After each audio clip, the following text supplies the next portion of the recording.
ایک کافر مکہ سے سفر کیا جنہوں نے میرے آقا کو تکلیفیں بھی دی تھی، تکلیف دے کے مدینہ کی ہجرت پر مجبور کیا۔ اچھا ہون تک دشمنیاں کردہ، ہون میرے گھر مہمان بان کے آ گیا،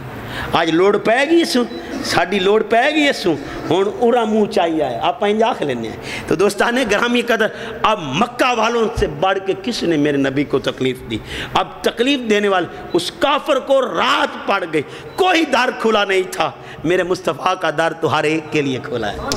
ہر ایک کے لیے کھلا ہے۔ تو دوستان گرامی قدر، اس نے دستک دی اور میرے آقا سے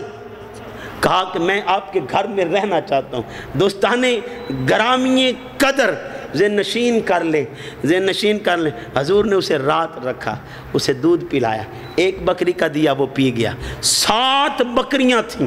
7 بکریاں تھیں اور حضور نے 7 کا دودھ پلا دیا۔ اور دوستان گرامی قدر، ساری رات یہی دودھ تھا جو حضور پیا کرتے تھے، اور خود اور آپ کی گھر والے سارے اہل بیت اطہار آج کچھ نہیں کھایا، وہ بھوک میں گہری نیند سو گئے۔ دوستان گرامی قدر، کافر کی بھی مہمان نوازی کی، اور ایک روایت میں ہے کہ اس کا پیٹ خراب ہو گیا، پیٹ خراب ہو گیا، اس کو لوز موشن لگ گئے، قابو نہ پاتے ہوئے اس کے بستر پر پیشاب ہو گیا، تو بڑا پریشان ہوا، اندھیرے کا فائدہ اٹھایا اور چل پڑا کہ گھر والے دیکھیں گے تو پریشان ہوں گے۔ تو دوستان گرامی قدر، جب تھوڑا دور نکلا، تلوار یاد آ گئی کہ تلوار ادھر رہ گئی ہے، اس وقت تو تلوار سہارا تھی سفر کا، واپس لوٹا، چھپ کے کھڑا ہو گیا، کیا دیکھتا ہے کائنات کے سردار سید الانبیاء اس کے بستر کو دھو رہے اور عاشقان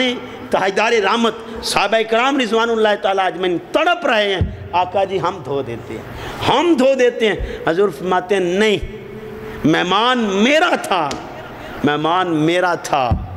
اس کا بستر میں ہی دوں۔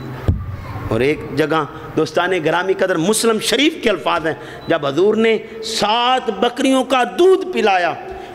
پلایا